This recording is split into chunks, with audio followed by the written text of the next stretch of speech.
Tiago capítulo 4, versículos 2 e 3. Eu vou ler na Nova Almeida atualizada. O texto diz assim: vocês cobiçam e nada têm, matam e sentem inveja, mas nada podem obter. Vivem a lutar e a fazer guerras. Nada têm porque não pedem. Pedem e não recebem, porque pedem mal, para esbanjarem em seus prazeres. Eu quero tomar essa declaração de Tiago e, a partir dela, desenvolver uma pergunta, ou na verdade, a preparação para uma resposta a uma pergunta importante. Pergunta que eu quero estabelecer como tema da minha mensagem hoje: por que orar? Falando em por que orar, vamos primeiro orar. Pai, muito obrigado por esse tempo de podermos ser expostos ao ensino da Tua Palavra. E nós te pedimos mais do que informação, mais do que orientação. Nós clamamos por luz, por revelação, por entendimento espiritual. Nós oramos por estímulo, nós oramos por despertamento. Nós oramos por aquele toque que acompanha a Tua Palavra, assim como aquela aplicação personalizada que só o Senhor pode produzir. E te damos glória e louvor, não só pela oportunidade de receber, mas também de corresponder com a Tua Palavra. Oramos em nome de Jesus, contando com a Tua graça e o agir do Teu Espírito Santo. Amém. Bom, esse texto que nós vamos tomar como ponto de partida, uma declaração que Tiago, inspirado pelo Espírito Santo, faz, destaca pessoas que almejam coisas que não alcançam. Então ele começa no início do verso 2 dizendo: vocês cobiçam e nada têm. A ideia da cobiça, não fala apenas de um desejo errado, mas de um anseio que não é suprido, que não é alcançado. Na sequência, ele diz: matam e sentem inveja, mas nada podem obter. De novo, a ideia é não alcançar aquilo que se deseja. Depois ele volta a enfatizar: vivem a lutar e a fazer guerra. Mas dessa vez ele conclui: nada tem porque não pedem. Ou como dizem as traduções mais antigas: nada tendes porque não pedis. Basicamente ele está dizendo que a razão de não alcançarem aquilo que querem é porque tentaram isso apenas pelas formas, eu diria, não só naturais, mas carnais, e excluíram aquilo que eu chamaria de uma grande chave de acesso à manifestação de Deus e ao sobrenatural, que é a oração. Em primeiro lugar, ele fala de pessoas que não experimentam a intervenção divina porque não oram. Mas depois ele fala de um grupo que até ora, mas não recebe de Deus, porque apesar de pedir, que é a coisa certa para se receber de Deus, orar, eles fazem a coisa certa do jeito errado e não conseguem resultados. Ou seja, tanto por um motivo não orar, como por outro orar de forma errada, eles acabam não acessando a intervenção divina. Eu tive o privilégio de nascer e crescer no lar cristão, então desde que eu me entendo por gente, eu ouço sobre oração. Mas eu tive o privilégio de ouvir não apenas o aspecto teórico da oração, gente falando a respeito do que a Bíblia diz ou da experiência de outros. Eu tive o privilégio de ver a oração funcionando dentro de casa enquanto eu era criado. E nesse ambiente de oração, nós vimos manifestações do poder de Deus e do sobrenatural na nossa família, que sempre tiveram um impacto positivo na minha vida. Mas foi depois dos 15 anos, com a experiência do batismo no Espírito Santo, que eu comecei a me sentir irresistivelmente, provocado, atraído para um lugar de oração. E digo irresistivelmente porque quanto mais eu entendi o que era a dinâmica de operação do Espírito Santo, e quanto mais eu entendia que isso estava relacionado com a vida de oração, mais provocado eu me sentia. E por ser alguém que desde bem cedo começou a entender a importância pela própria escritura do sobrenatural, eu queria viver isso. Eu sou de uma época onde já foi popular na igreja o ditado: onde há muita oração, há muito poder. Uma clara referência ao poder de Deus. Mas onde há pouca oração, há pouco poder. Nem todo mundo concluía a terceira parte do ditado, que era óbvio: e onde não há oração, não há manifestação do poder de Deus. Então eu sempre soube que a oração é uma chave de acesso para o sobrenatural. E se eu e você queremos viver as intervenções de Deus, nós precisamos entender a importância de uma vida de oração. Me lembro que ainda garoto, procurei uma vez um homem de Deus, falei: ora comigo. Ele falou: oro. Mas pelo que você quer que eu ore? Falei para ele: eu gostaria de ter mais experiências com Deus. Ele falou: se você quer ter mais experiências com Deus, em vez de estar me pedindo para orar por você, você que deveria estar desenvolvendo uma vida de oração. Porque diz, é lá na sua vida de oração que você vai ter as experiências que você está querendo alcançar comigo orando por você. Eu fiquei um pouco ofendido, achei ele rude e mal disposto, né? Sem vontade de abençoar os outros. Mas de alguma forma, eu percebi, não completamente naquele momento, que aquele conselho estava carregado de toda a verdade que eu precisava.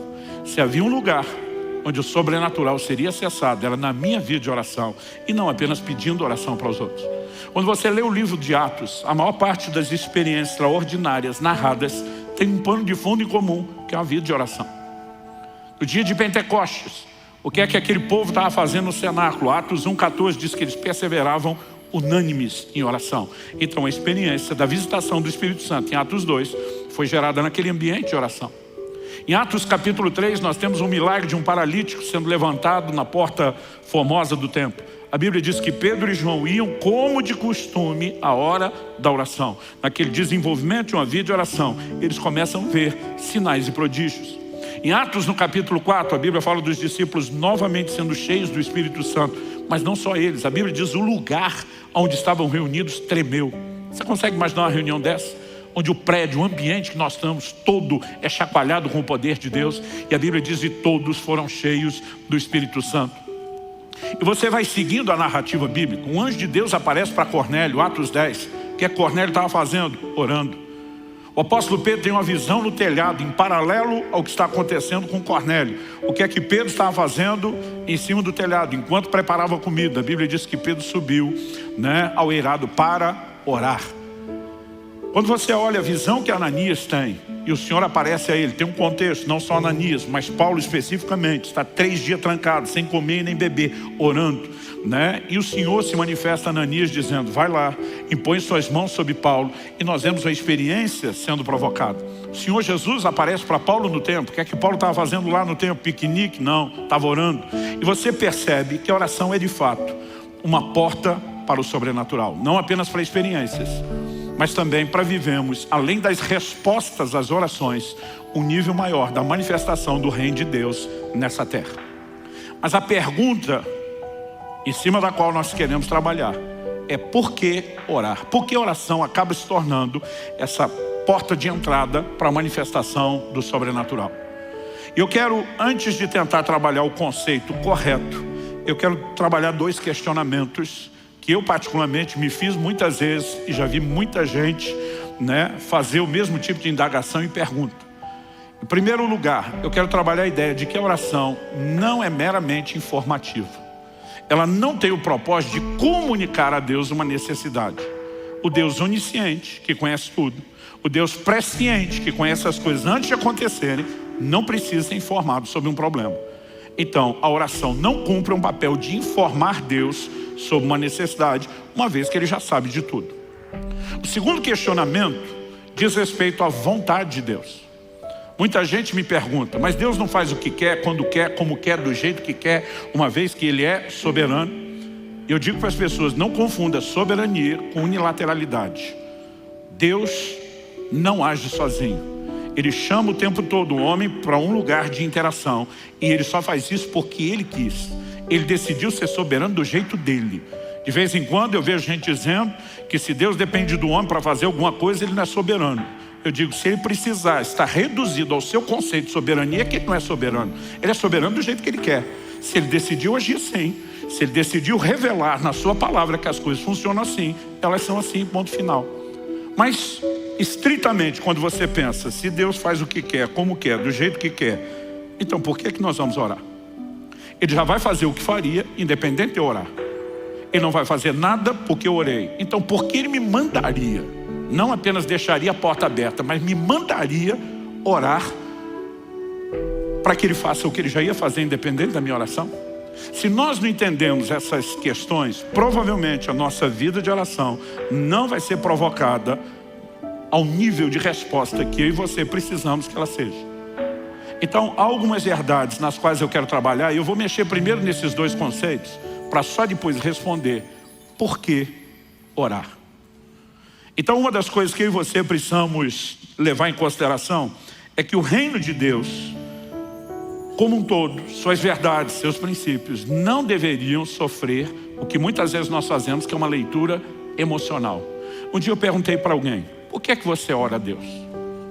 Ela falou, eu oro a Deus porque Deus pode fazer qualquer coisa. Eu falei, mas o fato dele poder não significa que ele vai fazer. Uma pessoa rica pode dar muito dinheiro para uma pessoa pobre em necessidade. Mas o fato de que ele pode não significa que ele vá fazer, a menos que ele queira. Eu falei, então apenas acreditar que Deus pode não leva a mim e a você, provavelmente, a nenhum lugar prático, a menos que a gente entenda que Ele queira. Então a oração, ela precisa nos levar além do entendimento de que Deus pode agir. Nós precisamos compreender que o Deus que nos mandou orar tem prazer em responder orações e decidiu usar essa forma para que Ele pudesse se mover e realizar coisas extraordinárias na terra. Quando eu e você entendemos por que orar, nós vamos entender que Deus nos chamou a esse lugar de oração, porque nossas orações são parte fundamental do processo para que o sobrenatural se manifeste na terra. E aí nós começamos a entender que o Deus que nos chamou a orar não apenas pode, mas Ele quer responder, e isso já faz toda a diferença. Mas vamos em parte, vamos construir isso, com uma coisa de cada vez. Eu disse antes que muitas vezes a nossa leitura é emocional. Outro dia eu falei para alguém, por que você está orando por algo? Ela falou, não, porque Deus sabe que eu preciso. Eu falei, mas se Ele já sabe, por que você está falando para Ele? Eu vi que a pessoa ficou quieta, ela falou, não pensei nisso antes. Ela falou, mas Ele me ama. Eu falei, mas Ele te ama antes de você orar. E se Ele não fez nada antes de você orar, por que você acha que Ele vai fazer depois? Mas eu estava tentando ajudar essa pessoa a pensar um pouquinho mais e sair fora só daquela esfera emocional. E eu tive que parar a conversa, porque em vez de ajudar a fé dela a crescer, eu vi que eu estava levando essa pessoa para o lugar de incredulidade. Eu falei, não estou falando dessas coisas como se eu não acreditasse. Eu acredito, eu tenho vivenciado isso. Só quero te ajudar a entender a mecânica, a dinâmica que está por trás da vida de oração. Então, algumas coisas que eu e você precisamos entender é que o reino de Deus, em tudo, na sua expressão, é baseado, é constituído de leis que o próprio Deus estabeleceu. Tratam-se de leis espirituais. Essas leis regem, assim como Deus criou leis físicas que regem a natureza. A lei da gravidade é uma delas. E mantém todas as coisas no seu devido funcionamento. O reino espiritual tem leis que o Criador estabeleceu. E nós precisamos entendê-las para que a gente possa se mover de forma adequada dentro do reino de Deus, não com mero conceito emocional, mas com consciência, com revelação bíblica. Então, a primeira questão é que nós precisamos jogar fora dessa equação a ideia de que oração é informativa. Eu lembro quando adolescente, vi um pastor pregando sobre oração e ele falou, você precisa argumentar com Deus a ponto de convencê-lo que você precisa de algo. Pensei, se eu tiver que convencer Deus, eu estou lascado. Falei, é uma disputa injusta. Ele já sabe o argumento que eu vou usar antes, você está preparado para tudo? Eu falei, quem que ganha uma discussão dessa? Quem que argumenta nesse nível? E eu percebi que embora a tentativa daquela pessoa fosse boa, a intenção fosse boa, muitas vezes algumas declarações que transformamos de uma forma absoluta, elas não são bem assim. Eu e você precisamos entender que o propósito da oração não é informar Deus. Jesus diz em Mateus capítulo 6, quando no Sermão do Monte está ensinando sobre oração, ele diz, versículos 7 e 8, e orando, não usem vãs repetições como os gentios, porque eles pensam que por muito falar serão ouvidos. Não sejam, portanto, como eles, porque o Pai de vocês sabe o que vocês precisam antes mesmo de pedirem. Ou seja, antes de você pedir, Deus já sabe o que você precisa. Então, na hora que você pedir, Jesus não está dizendo para não pedir. Quando você olha o texto, ele está justamente dizendo, quando vocês orarem, orando, ou seja, é para orar, mas ele está dizendo, o propósito da oração não é informar Deus. Pastor, o senhor está dizendo que a gente não deveria repetir a oração? Não é isso que Jesus está falando. Ele está dizendo que nós não devemos usar de vãs repetições.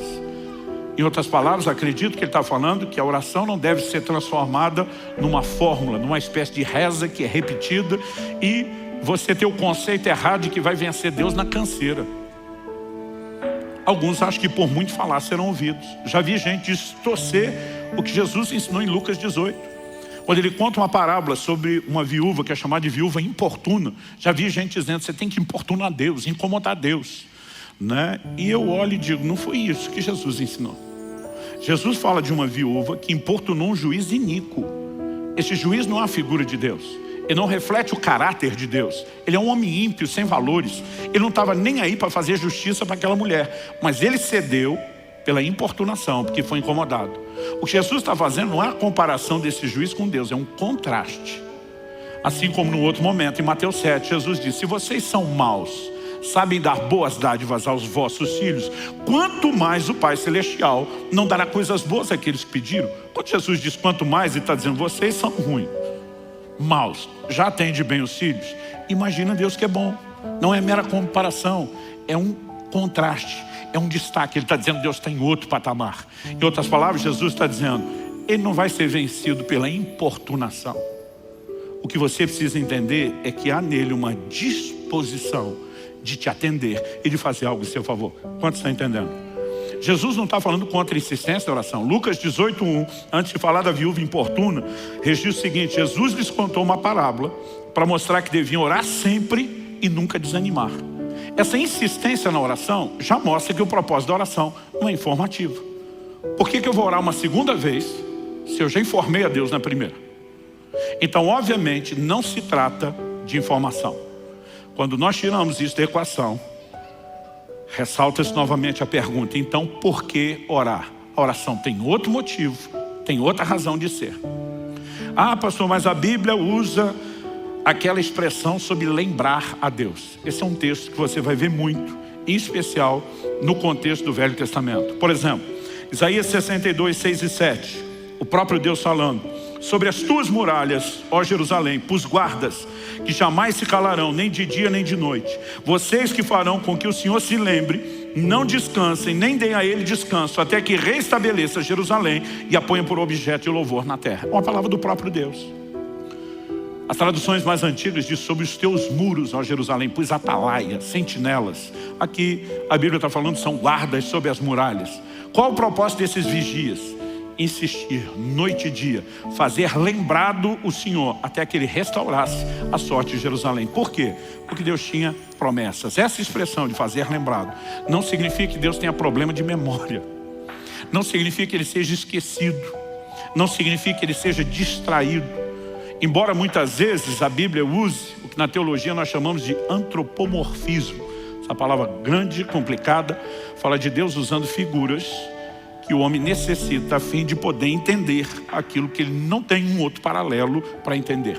Então, quando a Bíblia diz que os olhos do Senhor passam sobre a terra, não significa que os olhos dele necessariamente sejam como os meus e os seus. Quando a Bíblia fala da mão do Senhor, não significa que necessariamente Deus tem uma forma física humana como a nossa ou como a que Jesus assumiu. Também não estou negando isso, mas não significa que seja necessariamente assim. Muitas vezes essas palavras nos ajudam a entender paralelos espirituais para os quais não existiria uma outra forma de nos descreverem.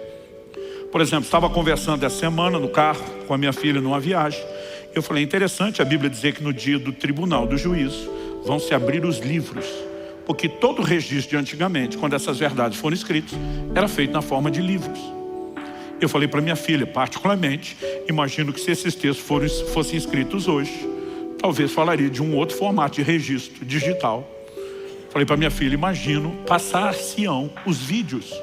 Quando falei isso, minha filha ficou preocupada. Falou: pai, se for no formato de vídeo, só a gente vê ou todo mundo vê a vida da gente?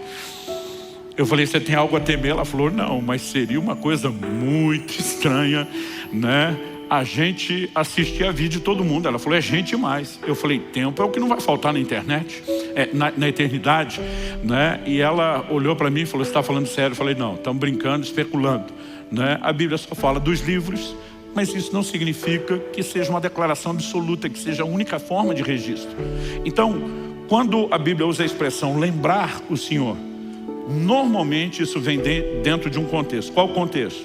Ou Deus fez uma promessa, e lembrar é dizer: o Senhor já assumiu um compromisso e revelou a sua vontade para ir em outra direção. Então Jerusalém estava vivendo um momento delicado e complicado, mas Deus estava dizendo: eu coloquei atalaias sobre os muros, intercessores, pessoas que vão clamar noite e dia até que Deus reestabeleça. E eles têm o propósito de estar lá declarando diante de Deus o que é que ele falou, o que é que ele prometeu, o que é que ele sinalizou querer fazer. Agora, se ele já prometeu, já sinalizou querer fazer, porque alguém tem que orar para que isso aconteça? É a grande pergunta. Mas já que eu toquei no assunto de lembrar, vamos falar de alguns textos bíblicos que mostram essa ideia de que não se trata de esquecimento divino, mas de um exemplo onde a oração apresentada visa reivindicar algo onde Deus já se comprometeu a fazer. Gênesis 19, 29 diz o seguinte: assim, quando destruiu as cidades da campina, está falando de Sodoma e Gomorra, Deus se lembrou de Abraão e tirou Ló do meio da destruição, quando subverteu as cidades em que Ló tinha morado. Quando a Bíblia diz Deus se lembrou de Abraão, não está falando de um problema de memória. Por quê? A destruição acontece na madrugada, quando o dia está para amanhecer. Antes do anoitecer, no dia anterior, Abraão está diante de Deus, intercedendo por Sodoma e Gomorra. O Senhor destruiria a cidade se houvesse nela tanto justo? Deus diz não. Abraão pensa, joguei alto. Aí diz, não se ire o Senhor se eu perguntar a segunda vez. E ele vai baixando o número. Segunda, terceira, quarta. E aonde ele chega, Deus diz, se houvesse tanto de justo, eu não destruo. Mas você percebe claramente que é um posicionamento de intercessão da parte de Abraão. No dia seguinte, mesmo não tendo aquela quantidade de justos, Deus pega a quantidade menor. Ló, além de justo, que o Novo Testamento chama assim, ela é da família de Abraão. E a Bíblia diz, Deus fez aquilo por Ló, porque lembrou de Abraão. Essa expressão lembrou, não é que da noite para o dia ele sofreu o esquecimento. A Bíblia apenas está vinculando a ação do dia seguinte ao posicionamento de oração do dia anterior. Quem está entendendo, diga amém. Êxodo capítulo 2, versos 24 e 25, quando fala da nação de Israel vivendo como escravos no Egito, a Bíblia diz, ouvindo Deus o seu gemido, lembrou-se da sua aliança com Abraão, com Isaac e com Jacó. E viu Deus os filhos de Israel e atentou para a sua condição. Deus já tinha dito em Gênesis 15 a Abraão, sua descendência será peregrina em terra alheia, será reduzida à escravidão durante 400 anos. Quando o livro de Atos, Estevão contando essa história diz, quando se aproximava o tempo da promessa que Deus fez a Abraão, ele começa a trabalhar através de Moisés um livramento. Quando a Bíblia está dizendo Deus se lembrou, não significa que ele tinha esquecido da pessoa. A Bíblia está vinculando que o que ele vai fazer agora está relacionado com a promessa que ele havia feito anteriormente. Nós vemos o mesmo exemplo numa intercessão de Moisés em Êxodo 32, quando ele está no monte. O povo faz um bezerro de ouro, enquanto ele está recebendo de Deus os 10 mandamentos, toda a revelação. Deus sinaliza que vai destruí-los. Depois nós vamos olhar com calma esse texto. Moisés, na sua oração, ele diz para Deus, lembra-te de Abraão, de Isaac e de Israel, teus servos, aos quais por ti mesmo tens jurado. Em outras palavras, foi o Senhor que fez uma promessa para eles. O Senhor está preso àquilo que falou e prometeu. Lembra daquilo que o Senhor falou. Nesse momento de oração, ele não está tratando de Deus esquecido, mas a expressão lembra, tudo que eu vou orar agora está vinculado ao que o Senhor já falou e prometeu. Em Neemias, no capítulo 1, dos versículos 8 a 11, quando a nação de Israel viveu o seu apogeu, o ápice da apostasia, foi levada para o cativeiro de Babilônia. E agora findam os 70 anos dos quais Jeremias havia profetizado que duraria o cativeiro. Um processo de restauração está acontecendo. Esdras lidera a restauração do templo, mas Neemias viria na sequência para a restauração não só dos muros, mas da cidade de Jerusalém. E a Bíblia diz que no momento de oração, ele se dirige a Deus antes de, na condição de copeiro do rei que ele era, antes dele poder interceder em favor de uma volta para poder ajudar o povo. A Bíblia diz, a oração dele, Neemias 1, de 8 a 11, está registrada assim, lembra-te da palavra que ordenaste a Moisés, teu servo, dizendo, se transgredides, eu vos espalharei por entre os povos. E é isso que tinha acontecido com eles. Mas a palavra não era só essa.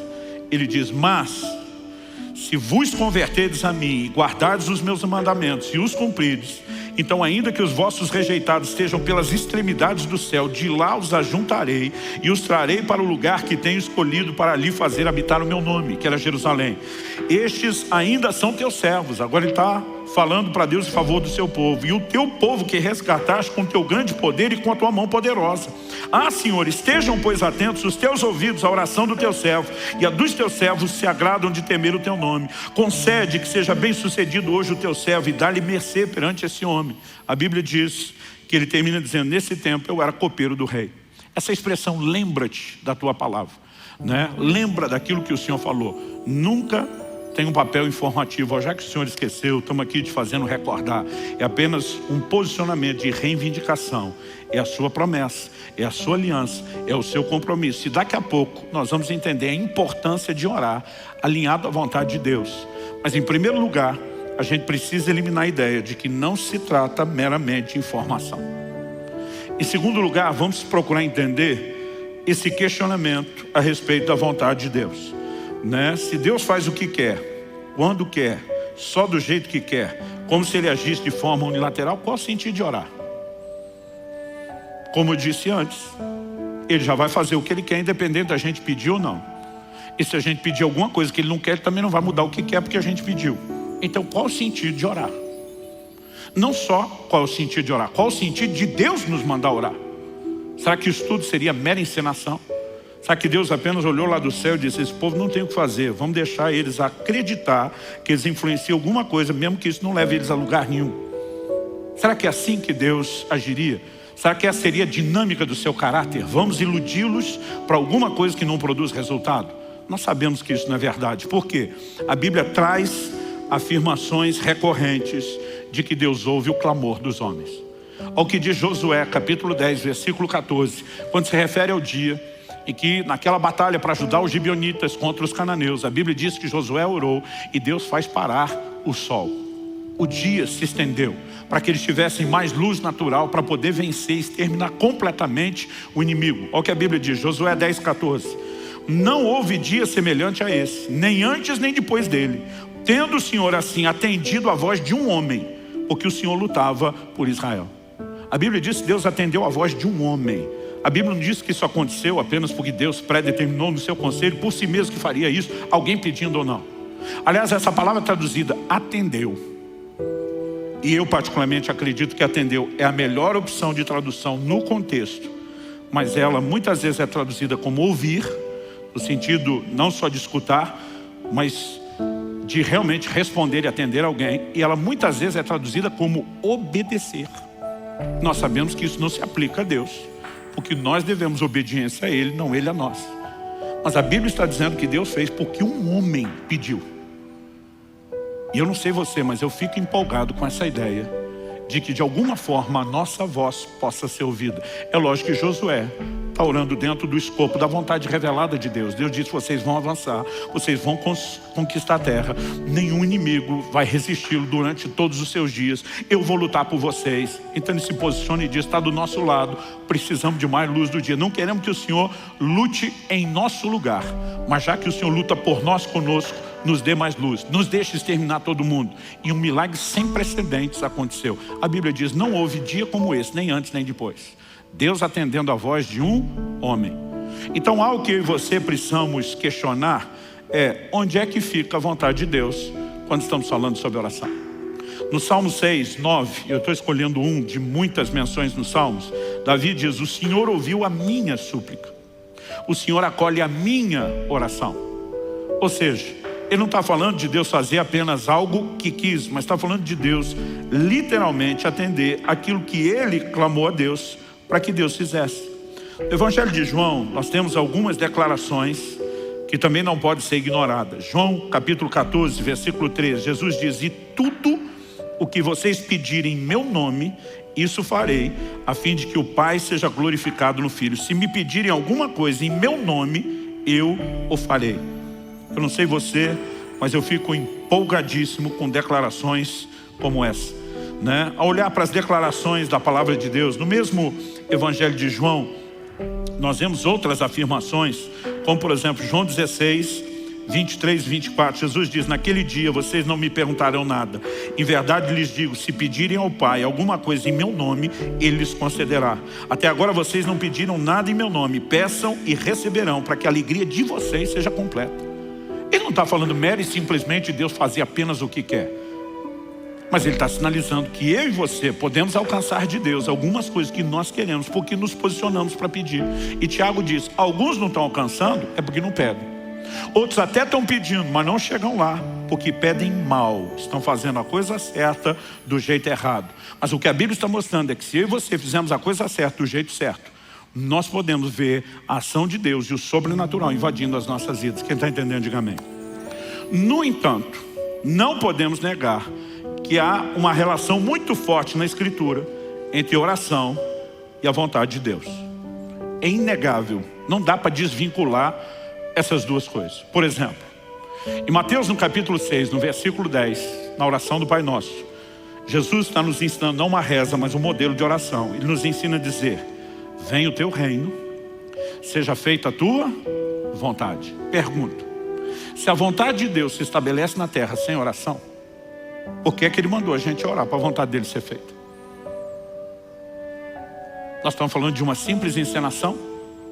Ou existe alguma relação entre orar e a vontade de Deus poder ser executada, poder se manifestar? Eu particularmente acredito na segunda opção e não na primeira. Uma outra coisa que nós não podemos deixar fora da equação é que orar alinhado com a vontade de Deus é garantia de resposta.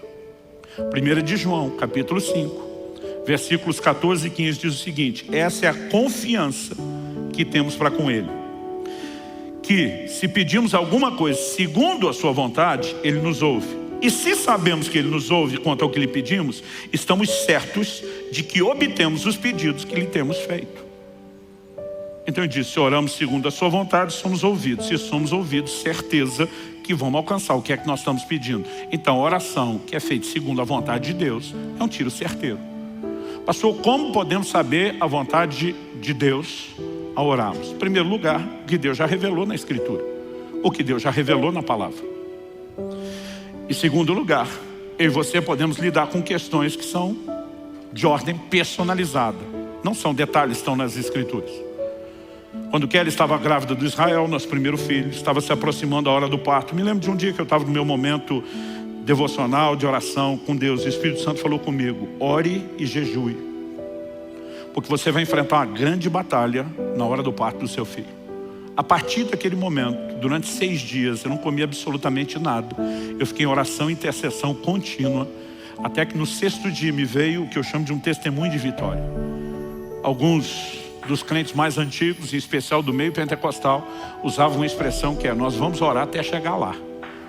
O que é o chegar lá? É aquela sensação: alcancei, conquistei algo, né? E quando me veio aquele testemunho interior, foi quando eu parei de orar e voltei a comer. Quando chegou o dia do parto, houve uma grande complicação. E de acordo com os próprios médicos, meu filho só sobreviveu por um milagre, por algo que eles não sabem explicar. Agora, se Deus já queria fazer um milagre, por que é que me mandou orar primeiro? Eu e você precisamos entender que até para fazer aquilo que Ele quer fazer, muitas vezes Ele sinaliza e nos chama a esse lugar de cooperação com Ele através da oração. Mas quando oramos dentro da vontade de Deus, é certo que Ele nos ouve. E se é certo que Ele nos ouve, é certo que vamos receber. Então, além daquilo que já está revelado na Escritura, a única outra forma pela qual eu e você podemos ter certeza da vontade de Deus é quando o Espírito Santo nos dá um direcionamento mais claro e específico. Além disso, vamos colocar ainda nessa equação algo que volta e meia eu falo aqui. Eu sempre tenho dito que oração não é só o meio através do qual eu e você conseguimos de Deus o que a gente quer. Isso é uma parte da oração, mas não é a verdade completa. Porque a oração também deveria ser em contrapartida, o meio através do qual Deus consegue de nós o que Ele quer. A oração também deve compor na nossa vida um ambiente de rendição e de sujeição à vontade de Deus. A Bíblia diz em Mateus 26, 39, que no Getsemane o Senhor Jesus ora, né? O livro de Hebreus interpreta o que aconteceu no Getsemane, dizendo que Jesus ofereceu com forte clamor e lágrimas, orações e súplicas a quem o podia livrar da morte. Então, quando lá no Getsemane nós lemos nos evangelhos Jesus dizendo: Pai, se possível, passe de mim esse cálice. Cálice, no próprio ensino de Jesus, fala de sofrimento. Ele basicamente está dizendo para Deus: se tiver um plano B que dê para evitar a morte por crucificação, vamos ativar o plano B. Contudo, seja feito não a minha, mas a sua vontade. A oração sempre tem que nos levar ao lugar da vontade de Deus. E se a nossa vontade estiver em colisão com a dele, nós precisamos nos submeter à vontade dele. Ou seja, até agora, o tempo todo, nós estamos vendo uma forte relação entre oração e a vontade de Deus. Essa é uma das razões pelas quais as expressões de fazer lembrar do Senhor não tem papel informativo, mas são um posicionamento de dizer: o Senhor já revelou sua vontade na palavra e nós apenas estamos colocando isso diante do Senhor para que fique claro que não estamos orando fora da sua vontade. Entender que há uma relação forte entre a oração e a vontade de Deus é importante, mas não apenas entender que Deus não vai atender uma oração fora da sua vontade. Isso também é verdade e tem que ser trazido para dentro dessa ideia. Nós temos orações na Bíblia que foram ignoradas. Um exemplo disso, o que você vê em 2 Samuel, capítulo 12. Depois que Davi comete o pecado de adultério com Batseba, de homicídio de Urias, Natã, o profeta, é enviado a ele. Expõe e denuncia o pecado dele, anuncia uma palavra de juízo dizendo: essas serão as consequências dos seus atos de pecado. E entre eles, Natã diz: a criança que foi gerada nessa relação pecaminosa vai morrer. Quando a criança adoeceu gravemente, Davi passa 7 dias prostrado, com a cara no chão, jejuando, clamando misericórdia sobre a criança. Mas o quadro dela não mudou, porque Deus já havia sinalizado sua vontade. Você pecou, o juízo está acontecendo, você vai colher o fruto que você fez, e a situação não muda. Embora seja o mesmo Davi que lá no Salmo 6:9 nós vimos ele dizendo: o Senhor atendeu a minha súplica, ele ouviu a minha voz. Aqui nós vemos Deus olhando para ele dizendo: nesse caso você não vai ser atendido.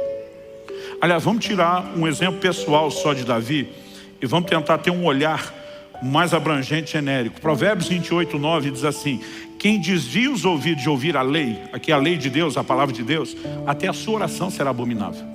Ou seja, uma pessoa que está andando contrária à palavra de Deus, em deliberada quebra de mandamentos divinos, sua oração não só não será atendida, como a Bíblia diz, é abominável a Deus. Então é evidente que nossas orações têm um poder extraordinário dentro do escopo da vontade de Deus. Ou seja, orações fora da vontade de Deus não serão atendidas. Por outro lado, me parece muito claro também na Escritura que a vontade de Deus, sem as nossas orações, também não será executada. Então, qual seria a razão pela qual Deus nos chama a orar pelo cumprimento da sua vontade? E não estou falando só de Mateus capítulo 6, venha teu reino, seja feita a sua vontade. Por exemplo, me acompanhe em 1ª carta de Paulo a Timóteo,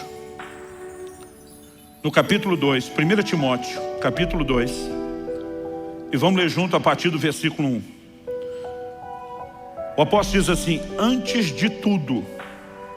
Sabe o que significa essa expressão traduzida do original grego aqui como antes de tudo? Significa antes de tudo. Às vezes a gente sempre quer um significado diferente, mas é isso mesmo. Em outras palavras, ele está dizendo: não tem nada mais importante, isso aqui é primordial, é o ponto de partida, vem antes das demais coisas. Antes de tudo, o que é que vem antes de tudo?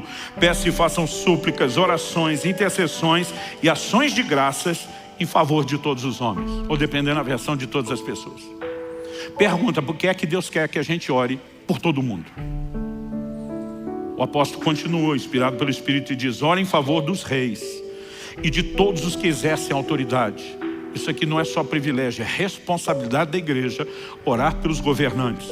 O texto diz: para que vivamos vida mansa e tranquila, com toda piedade e respeito. Quantos acreditam que Deus quer que a gente tenha uma vida mansa e tranquila? Mas ele está dizendo: ore pelos reis e governantes para que vocês possam ter isso. Em outras palavras, ele está dizendo: você não vai ter isso apenas porque eu quero. Você vai ter isso se você orar. Porque se você orar, eu vou poder fazer o que eu quero. Se você não orar, não vou poder fazer o que eu quero. Aliás, o texto continua e diz no versos 3 e 4: isso é bom e aceitável, dependendo da versão, agradável diante de Deus nosso Salvador. Que é bom e aceitável? Orar por todos os homens. Aí ele diz no verso 4: o qual deseja que todos sejam salvos e cheguem ao pleno conhecimento da vontade, da verdade. Mas se Deus deseja a vontade dele salvar todo mundo, por que é que eu tenho que orar? Pois é, o tempo todo é o que a Bíblia nos mostra, que a vontade de Deus sem oração não será executada. Por outro lado, a oração fora da vontade de Deus também não será atendida. Mas existe uma combinação entre oração e vontade de Deus que se torna uma química explosiva. E aí nós voltamos à pergunta do início: por quê? Por que a oração é tão importante e necessária? E acredito que para a gente poder responder isso, nós precisamos de uma visão panorâmica, abrangente, maior. E E precisamos olhar ao longo das Escrituras qual é o propósito de Deus desde o início com o homem em relação à terra. Alguém disse com muita propriedade que para entender o propósito você tem que voltar no início. Quando questionaram Jesus a respeito de divórcio e casamento, Jesus disse: nunca lestes que desde o princípio Deus os fez homem e mulher, e disse: deixará o homem seu pai e sua mãe, né? Se unirá a sua esposa, os dois terão a sua carne. Jesus vai lá no primeiro casal para estabelecer o padrão e o propósito de Deus para o casamento. Porque voltar à origem muitas vezes nos ajuda a entender o propósito. E quando falamos a respeito disso, quando você olha para a criação, lá em Gênesis, no capítulo 1, qual foi a declaração de Deus a respeito do homem? Ele diz em Gênesis 1, 26, Deus disse: façamos o ser humano a nossa imagem, conforme a nossa semelhança. Tenha ele domínio. Deus depois, o verso 27 diz assim: Deus criou o ser humano, a sua imagem, a imagem de Deus o criou, homem e mulher os criou. O verso 28 diz: Deus os abençoou e lhes disse: sejam fecundos, multipliquem-se, encham a terra e sujeitem-na. Aqui ele está falando da terra. Daí ele diz: tenham domínio sobre os peixes do mar, sobre as aves do céu e sobre todo animal que rasteja sobre a terra. Como é que a Bíblia se refere a esse mesmo episódio? No Salmo 8, dos versos 4 ao 8, a Bíblia diz: que é o homem para que dele te lembres, e o filho do homem para que o visites? Fizeste-o, no entanto, por um pouco menor do que Deus. De glória e de honra o coroaste. Deste-lhe domínio sobre as obras da tua mão, e sob seus pés tudo lhe puseste. Aí ele afirma nos versos 7 e 8: ovelhas, bois, todos, também os animais do campo, as aves do céu, os peixes do mar e tudo que percorre as veredas dos mares. Deus não estava dando domínio só sobre os animais, sobre toda a terra, sobre toda a criação, sobre tudo que Deus fez. O homem é chamado de a coroa da criação, não apenas porque é feito no final, mas a Bíblia diz: Deus o coroa de glória e de honra. Ele foi feito um pouco menor do que Deus, a imagem e semelhança de Deus. E aí Deus diz: tudo isso que eu criei, estou entregando a você. Você sujeita, você governa. Eu diria que a razão pela qual eu e você precisamos orar é uma questão de legalidade. Eu diria que é uma questão de jurisdição. Deus, ao criar o ser humano, diz: toda a terra criada está entregue ao seu governo e à sua autoridade. Você manda nisso aqui. E basicamente o próprio Deus que empoderou o homem para governar sobre a terra diz: para que eu possa agir, eu não passo por cima da autoridade que eu lhe concedi. Você precisa me solicitar formalmente para que eu possa interferir. O Salmo 115, 16 resume isso dizendo: os céus são os céus do Senhor, mas a terra Deus a deu aos filhos dos homens. Por que é que Jesus nos ensina a orar dizendo: venha o teu reino, seja feita a tua vontade aqui na terra como é feita nos céus? Porque na jurisdição dele, a vontade dele se estabelece sem restrição. Mas para que ela possa se estabelecer aqui, eu e você temos que clamar. Essa é a razão pela qual a vontade de Deus sem oração não se cumpre, e também pela qual a oração fora da vontade de Deus não atrai a intervenção dele. Mas é a razão pela qual a combinação das duas coisas é uma química explosiva. Quem está entendendo, diga amém. O que eu e você precisamos entender, que inclusive ratifica a autoridade que Deus deu ao homem. Outro dia alguém me perguntou: pastor, mas se o que o senhor está falando fosse verdade, que o homem tem autoridade sobre a terra e Deus não quer passar por cima e ele espera uma solicitação, como é que ficam as declarações de que a Bíblia diz que do Senhor é a terra e a sua plenitude? Deus não transferiu a posse do que lhe pertence. Deus lhe transferiu a autoridade de governo por tempo determinado. Mas até que o prazo de arrendamento encerre, ainda que tudo pertença a Deus, a autoridade foi dada ao homem. Aí alguém me disse: ok, mas então o diabo também não poderia agir na terra, e parece que ele está meio solto. Eu falei: ele está. Diferente de Deus, ele está. E alguém me perguntou por quê? Eu falei: vamos para a tentação de Jesus no deserto. Lucas 4, versos 5 e 6. A Bíblia diz que Jesus, quando está sendo tentado pelo diabo, num dos momentos, o diabo lhe mostrou todos os reinos, as glórias do mundo, e diz para Jesus: tudo isso te darei, se prostrado me adorares. O diabo diz assim para Jesus: porque me foi entregue, eu dou a quem quiser. Jesus não olha para o diabo e diz: mentiroso, nada disso é teu. Até porque se fosse mentira não seria uma tentação. Jesus nem questiona o que o diabo está dizendo, se ele tem o poder de entregar ou não. Ele apenas diz, está escrito, ao Senhor teu Deus adorarás, e só Ele servirás. E Jesus sabia muito bem que Ele veio para tomar tudo aquilo de volta como Redentor, sem precisar se curvar diante do diabo, sabendo que quem vai se curvar diante dele é o próprio Satanás. Mas tirando o mérito do que faria, nós precisamos entender. Agora, se o diabo está dizendo, me foi entregue, eu dou a quem quiser, a pergunta é, quem entregou? Foi Deus? Não. Deus entregou tudo isso na mão do homem. Quem que pôs na mão de Satanás? O homem. 2 de Pedro 2,19 diz que quem é vencido em algo se torna escravo daquele que o vence. Quando o homem peca, tudo aquilo que Deus lhe confiou, toda a sua autoridade, automaticamente é transferida. Ainda que Jesus tenha vindo para resgatar, e a obra da redenção não se limita aos homens, envolve toda a terra e toda a criação, porque tudo foi afetado com o pecado. Ainda que Jesus tenha vindo para restaurar a autoridade do homem, nós voltamos a uma posição semelhante ao que era antes da queda. O homem tem autoridade e ele precisa reivindicar uma intervenção dos céus para que os céus possam entrar no lugar da jurisdição ou da legalidade humana.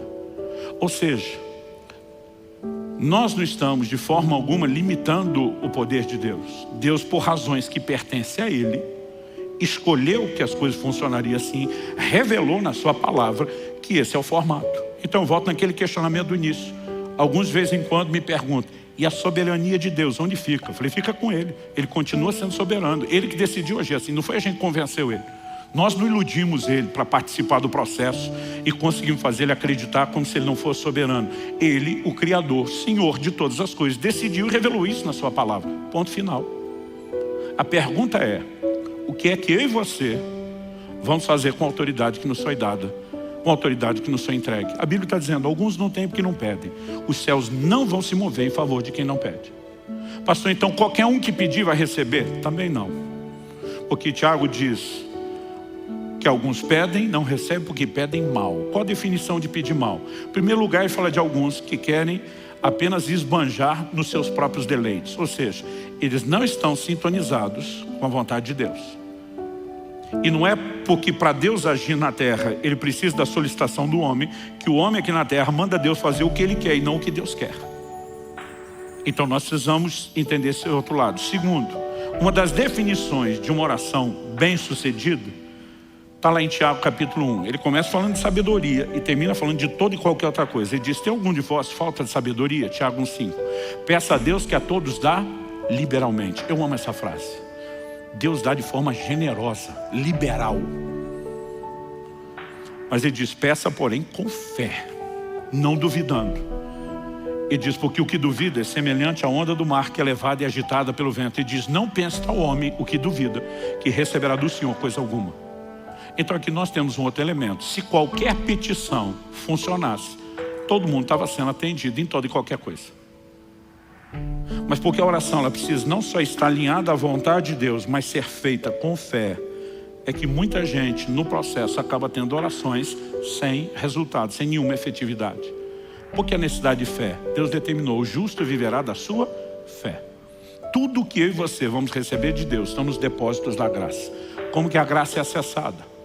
Romanos 5,2 diz, pela fé nós temos acesso à graça. Então eu e você precisamos entender a importância da fé. E aqui de novo, para que a gente entenda como fazer bem o que deve ser feito, nós voltamos na importância da palavra de Deus. Porque orar a própria palavra. Porque a fé vem por ouvir a palavra. A palavra de Deus não sinaliza só a vontade de Deus e o que Ele quer fazer, mas a revelação da sua vontade nos inspira fé, nos inspira confiança e a convicção de que Ele fará aquilo que Ele já disse que faria. Então nós nos posicionamos em cima da palavra. Agora o que você precisamos atender e entender é que mesmo as promessas de Deus, elas não têm garantia de cumprimento automático. Algumas promessas bíblicas são de fato incondicionais. Por exemplo, a vinda de Jesus. Quer você acredite, quer não, ela vai acontecer. Quer você esteja pronto, quer não, ela vai acontecer. Mas muitas promessas são claramente condicionais. Hebreus capítulo 6, versículo 12 diz que eu e você temos que nos tornar imitadores daqueles que pela fé e perseverança herdam as promessas.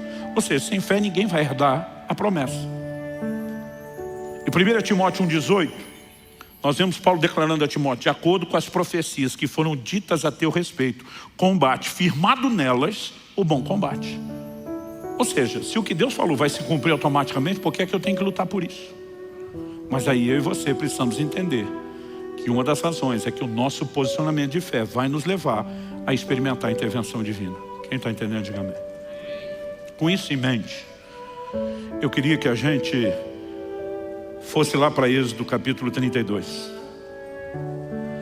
Êxodo capítulo 32, eu quero ler do versículo 7 ao 14. Eu só citei esse texto antes e agora nós vamos ler junto. Quando Moisés sobe o Sinai, passa 40 dias diante do Senhor, sem comer nem beber, envolvido na nuvem da glória de Deus, recebendo de Deus os mandamentos. No final desse período, a Bíblia diz: então o Senhor disse a Moisés: vá, desça, porque o seu povo, o povo que você tirou do Egito, se corrompeu e depressa se desviou do caminho que eu lhe havia ordenado. Fez para si um bezerro de metal fundido, o adorou e lhe ofereceu sacrifício, dizendo: são estes, ó Israel, os seus deuses, que tiraram você da terra do Egito. O Senhor disse ainda a Moisés: tenho visto esse povo, e eis que é povo teimoso. Agora, pois, deixe-me, para que se acenda contra eles o meu furor, e eu os consuma, e de você farei uma grande nação. Em primeiro lugar, vamos entender, antes de continuar a ler aqui do 11 ao 14, algumas verdades. Uma coisa que precisa ser separada na Bíblia, quando falamos do plano e do propósito de Deus, é o individual do coletivo. São duas coisas bem distintas. Por exemplo, quando a Bíblia fala sobre a linhagem de Abraão, a nação de Israel, dentro do plano e do propósito de Deus, a Bíblia diz que os dons e a vocação de Deus são irrevogáveis. O que Ele prometeu para a nação, para a linhagem de Abraão, vai se cumprir. Ao longo do processo, nós vemos gerações dessa linhagem que falhou e que Deus simplesmente rejeitou. Não significa que Ele descartou o propósito coletivo, mas quando indivíduos falham, eles são trocados. A razão pela qual Saul foi substituído por Davi é porque, como indivíduo, Saul falhou e o plano coletivo de Deus para a nação não poderia falhar. Essa talvez seja a mensagem principal de Esther 4,14. Quando Mardoqueu, seu tio, manda a ela um recado. Foi solicitado a ela que intercedesse pela sua nação, pela sua linhagem, diante do rei. E ela disse: se eu entrar sem ser chamada, eu posso ser punida com a morte. Mardoqueu manda o seguinte recado para ela: se de todo te calares agora, de outra parte se levantará socorro e livramento a Israel. Ele diz: mas quem sabe, se não foi para um tempo como esse que chegasse a ser rainha. Em outras palavras, está dizendo: filha, você acha mesmo que ganhou esse concurso de beleza e está no lugar que está, sem nenhum plano ou propósito de Deus? Será que não foi justamente para uma hora como essa, de necessidade do reino, que Deus te plantou e estabeleceu aí? Mas Ele está dizendo: vou dizer, se mesmo assim você recuar e der uma de frouxa agora, Deus vai resolver o problema coletivo através de outra pessoa, mas você será substituída dentro do propósito individual como canal de livramento. Então, se nós separarmos essas coisas, fica fácil entender Deus dizendo a Moisés: me deixa destruir essa geração e de você eu faço uma nação mais numerosa. Porque Deus teria que continuar com Moisés? Porque tinha um compromisso com Abraão. Eu vou fazer isso na sua linhagem. E se ele destruísse, ele precisava de pelo menos um descendente para cumprir o que prometeu. De boa, no lugar de Moisés, depois de 40 dias, sem comer nem beber, orando por aquele povo, para trazer os mandamentos, se Deus falasse para mim, mesmo se o povo fosse vocês, deixa destruir, eu dizer: fica à vontade, vai que é tua, Deus. Sabe o que é o curioso? É o Deus Todo-Poderoso olhar para um mero mortal como Moisés e dizer: me deixa fazer. E o mais interessante, o assustador, é Moisés olhar de volta e dizer: não deixo não. Qual o posicionamento de Moisés? Vamos continuar a partir do verso 11. Porém Moisés suplicou ao Senhor seu Deus, dizendo: ó Senhor, por que acende a tua ira contra o teu povo, que tiraste da terra do Egito com grande poder e forte mão? Deixa eu fazer uma pausa aqui. Você viu como a conversa começa? Começa Deus dizendo para Moisés: o teu povo que você tirou do Egito. Moisés diz: por que é que o Senhor está incomodado com o teu povo? Na fase mais ou menos ali de pré-adolescência, eu lembro, eu frequentava muito o pronto-socorro do hospital relativamente perto de casa. Só na fase de pré-adolescência foram 14 vezes. Ou engessava, ou costurava, sempre estava resolvendo alguma coisa. Eu lembro quando meu filho nasceu, a primeira oração que eu fiz, depois de dedicá-lo a Deus: Senhor, que ele não seja como eu fui, porque deu um pouco de paz aos pais, que pela primeira vez eu entendi o lado dos meus pais. E eu lembro que eu tinha caído de uma árvore, eu tive uma luxação tão séria na mão esquerda, que não quebrou nada, mas o encaixe todo da mão saiu, e a mão veio parar na parte de cima aqui do punho, onde fica o relógio. Os músculos soltaram, não mexia. Foi uma luxação tão séria que para botar no lugar tiveram que me dar anestesia geral. E engessaram todo o braço, né, para que houvesse uma recuperação com tempo para aquela musculatura. Eu de braço engessado, no dia seguinte já estava na rua brincando. E tinha um terreno baldio do lado de casa. E para encurtar a história só, em algum momento no meio do mato, eu não tinha noção daquilo, me joguei para o meio do mato e tinha um garrafão de vinho quebrado que alguém jogou.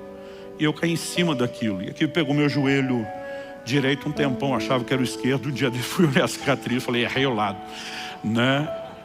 Ou ela mudou de lado algum dia desse enquanto eu dormia. Eu estou mais propenso a pensar que foi a primeira. Mas, gente, eu rasguei o joelho assim de aparecer os ligamentos. Foi um negócio assim feio. Eu lembro que eu voltei para casa de braço gestado, arrastando a perna, aquilo sangrando. Gente, eu não vou esquecer esse dia. Primeiro, meu pai olhou para mim e disse assim, não abra a boca. Ele pegou um vidro de mertiolate. Então eu lembro que mertiolate antigamente não era mertiolate de hoje. Ou a gente que era mole ou mertiolate que era pior. Ele virou o vidro inteiro. E ele disse, não abra a sua boca. E eu só mordendo os lábios. Aí começa a discussão entre meu pai e minha mãe. Meu pai disse, hoje quem leva esse menino no pronto-socorro é você. Que o filho é seu. Ela disse, não, o filho é seu. Aquele dia eu não era filho de ninguém.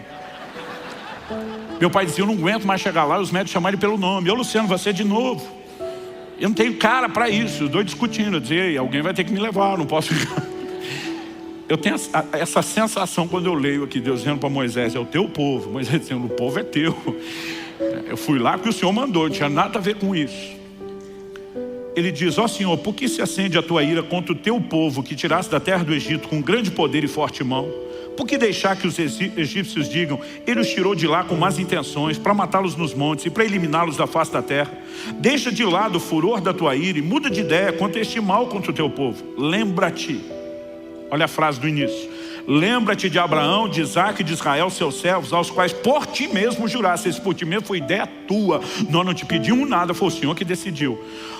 Aos quais por ti mesmo juraste, dizendo, multiplicarei a descendência de vocês como as estrelas do céu, e toda essa terra de que tenho falado, eu darei a sua descendência, para que a possuam por herança eternamente. O verso 14 diz, então, o Senhor mudou de ideia quanto ao mal que ele tinha dito que traria sobre o povo. Eu acho impressionante, não só essa declaração, como Jeremias capítulo 15, versículo 1.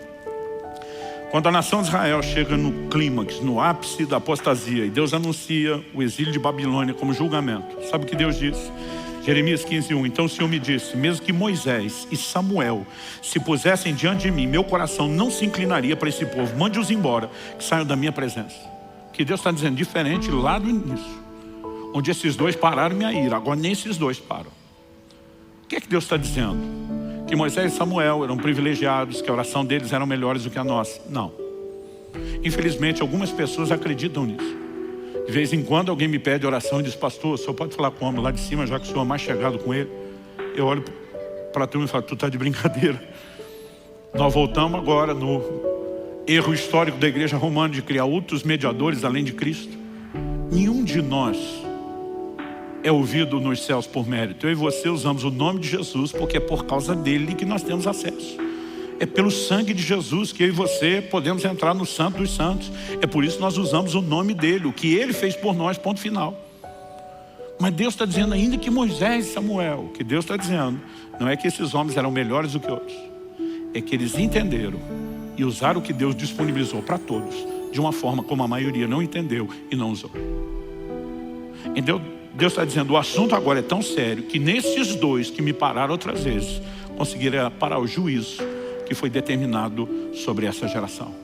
Que Deus está dizendo, esses dois entenderam, exerceram uma prática a respeito da oração. E se você não lembra muito da história de Samuel, quando Saul ungido rei, que o regime teocrático termina e agora a monarquia começa, ele se posiciona diante do povo e diz, eu não cometeria o pecado, de deixar de orar por vocês. Pensa no intercessor que deu curso àquela nação. Deus está dizendo, nesses camaradas experimentados na oração mudaria isso. Ele não está dizendo que a oração de uns é melhor do que a de outros, mas que alguns entenderam e praticaram isso de uma forma diferenciada. E eu e você podemos entrar num lugar de compreensão e cooperação com Deus diferenciado quando o assunto é oração. Quem está entendendo, diga amém. Para terminar, abra comigo em Daniel, capítulo 10.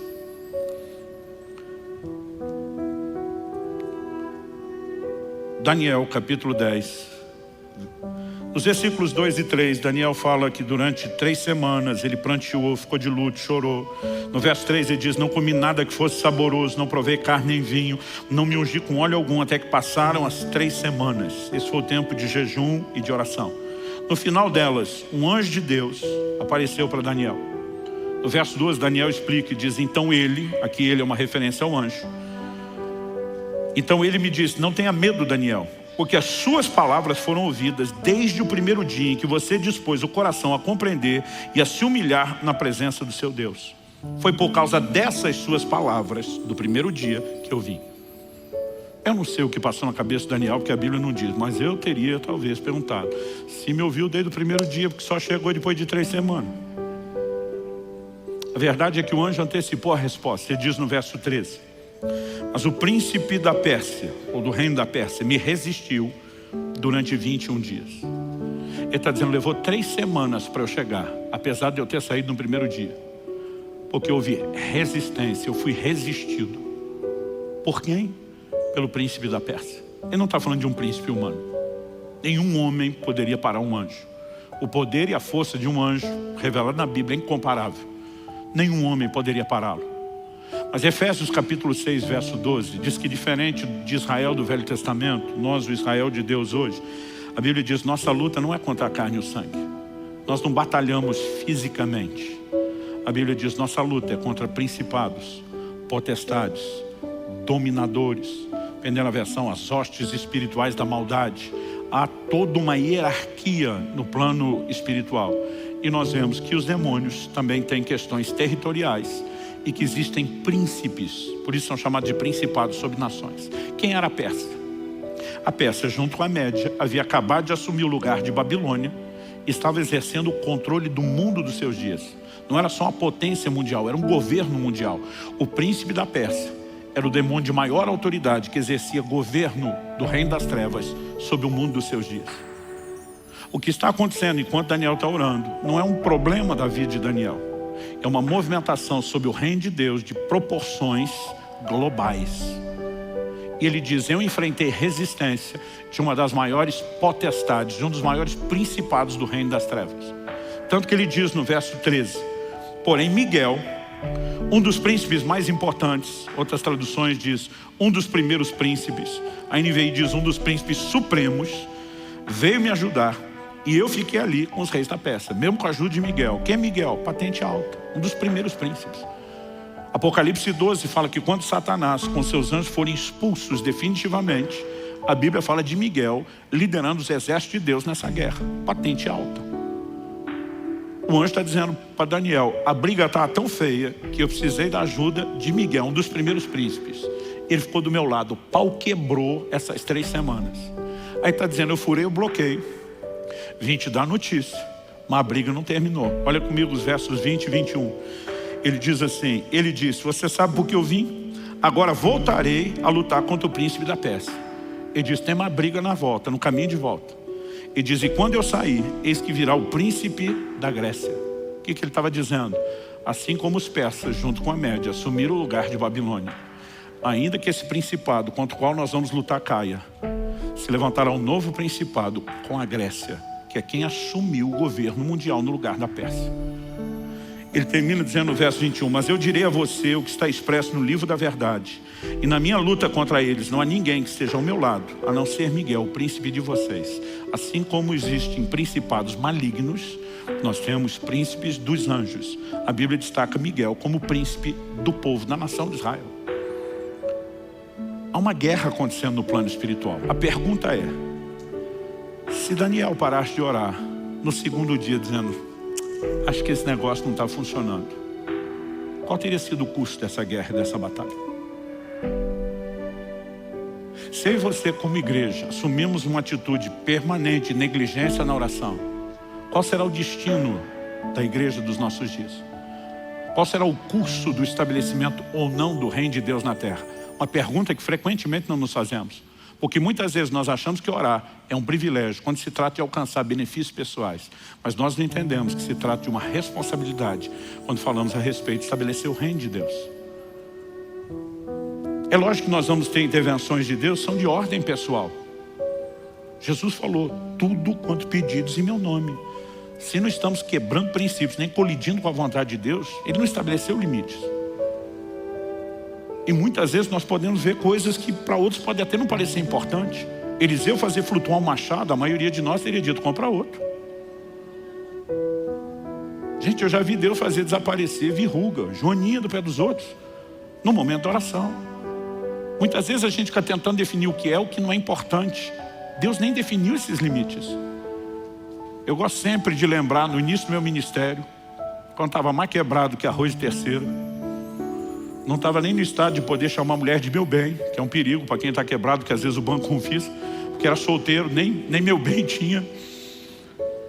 Mas eu lembro de um fim de ano, eu estava pregando numa cidade, estava acompanhado de um outro pastor, e eu vi uma propaganda de um certo panetone. Gente, quando eu vi aquilo, falei para Deus, eu queria tanto esse panetone do Macaro, não tem dinheiro para comer nem o barato. Falei, mas o Senhor diz tudo quanto pedirem. Lá na Bíblia não está escrito menos panetone, área, questões gastronômicas. Eu falei, eu aplico fé. O Senhor pode fazer um milagre. Eu vou chamar isso do milagre do panetone. Vou estar com tanta vontade que eu falei, Deus, o negócio é o seguinte, eu estou com outro pastor e ele vai querer filar meu panetone. Manda 2, manda um para ele. Não é que eu não quero dividir, eu quero dividir 2, para ficar um para cada um. E eu orei por isso, tão fervorosamente quanto Elias orou por chuva. Não sei se me dobrei 7 vezes, mas botei toda a fé do meu coração. Eu lembro que nós saímos do hotel à tarde para alguma atividade e voltamos antes do culto da noite. Quando voltamos era uma época que chave era física, não era eletrônica, você tinha que pegar na recepção do hotel. Ou seja, estou falando de uma cidade, não é um lugar onde eu moro, eu sou conhecido, estou visitando. Quando eu chego, o cara que entrega a chave falou, peraí, tem uma encomenda para você. Eu falei, encomenda para mim? Tipo, quem me conhece nessa cidade? Ele falou, cara, a mulher passou aqui e contou uma história louca. Aí disse que ela estava no supermercado e uma voz falou com ela. Que era para ela comprar 2 panetones e entregar para os hóspedes do quarto tal.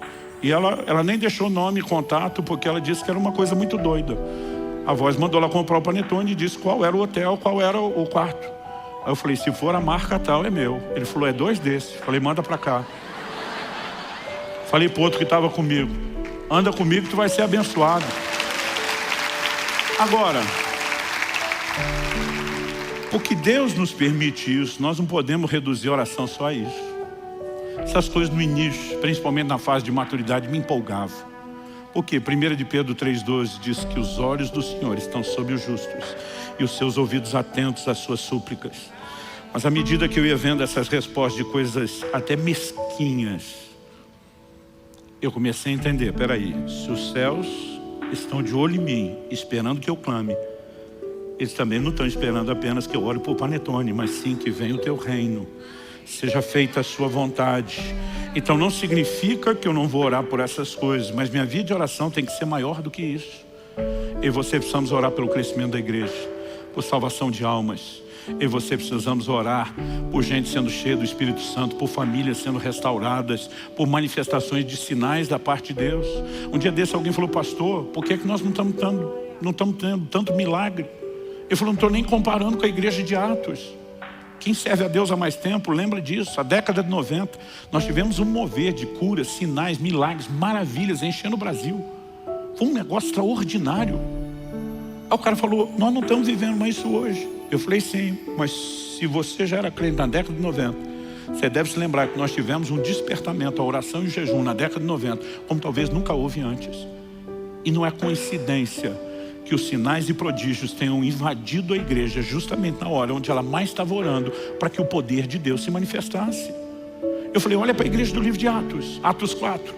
Antes de tremer o lugar onde eles estão reunidos, eles estão orando dizendo, Senhor, concede que anunciemos a tua palavra com toda intrepidez, enquanto o Senhor estende a mão para operar sinais, milagres, prodígios, por intermédio do nome do teu santo servo Jesus. Enquanto eles oravam por sinais, eles viviam sinais. Agora nós somos parte de uma igreja acomodada, que mal é mal, ora só olhando para o próprio umbigo, mas está esperando que o reino de Deus se expanda com poder. Gente, se nós queremos ver o sobrenatural, não tem outro caminho. Nós vamos ter que resgatar a arte perdida da oração, do jejum, voltar a andar em fé, ter um posicionamento diante de Deus, porque à medida que fazemos isso, não estamos vivendo só um privilégio, nós estamos cumprindo com uma responsabilidade. Quem está entendendo, diga amém. No último jejum que fiz, em algum momento, no início do jejum, eu sempre digo que você descobre que o centro de gravidade da terra puxa para baixo, mas do reino de Deus puxa para cima. As coisas materiais perdem importância. Mas eu lembro que eu comecei a orar e dizer: Senhor, eu quero ver uma resposta de provisão financeira, porque é do seu interesse. O Senhor sinalizou que a gente, como orvalho, vá para um lugar maior. O Senhor nos deu uma estratégia, está funcionando. Encorajar as pessoas a aderirem à aquisição de cotas.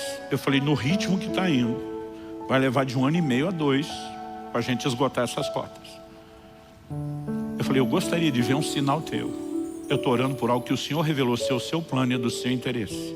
Eu gostaria de ver, até o final do jejum, uma intervenção do Senhor nessa área, que me encha de coragem e convicção de que essa é a sua direção e que o Senhor está tão comprometido com isso quanto eu ou mais. No dia 3 de fevereiro, enquanto o pastor Tomás pregava, entre o 3º e o 4º culto, estava nessa salinha entregando o meu jejum. Foi uma refeiçãozinha de nada, mas naquele ato simbólico, agradeci a Deus e entreguei. Uma das primeiras coisas que aconteceu quando eu saí porta fora, uma pessoa me para e diz: Deus me mandou fazer algo. Ele me mandou ajudar você naquele projeto. Só coloquei para Deus condições, tem que ser dessa forma, tem que ser dessa maneira. Eu falei, eu vou dificultar ainda um pouco, porque não tem jeito de ser coincidência. E essa pessoa me parou. Ela não só cumpriu todos aqueles requisitos, mas era evidente o timing de Deus. No momento que eu tinha acabado de encerrar o jejum, ele falou, Deus mandou te ajudar. Essa pessoa sozinha assumiu 20% do nosso desafio. Eu nunca tinha visto uma coisa dessa acontecer. Aí alguém diz, coincidência. Eu falo, é interessante como acontece coincidência na vida de quem ora e jejum.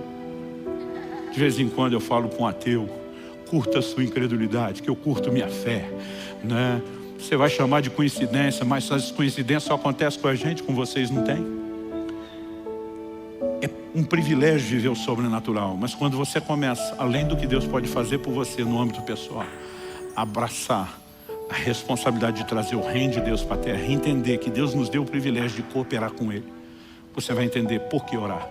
Não é mera formalidade ou burocracia dos céus. Quando Deus estabelece esse padrão de legalidade, de que Ele precisa de intervenção, de um clamor nosso para poder intervir, mas significa um privilégio, onde Ele está dizendo, eu quero que vocês sejam meus cooperadores, e que a gente trabalhe juntos, e ser chamado para esse nível de parceria com alguém como Deus, tem que ser entendido como um baita de um privilégio.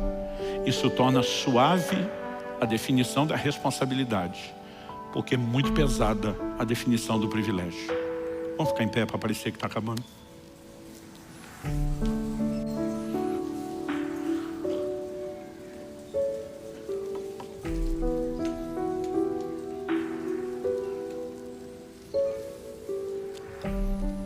Esqueceram de me avisar que era para terminar antes. A culpa nem é minha.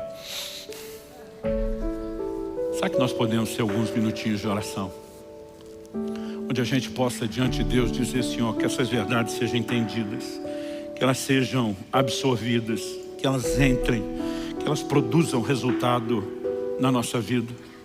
Fale com Deus no seu lugar, do seu jeito, da sua maneira, com as suas palavras.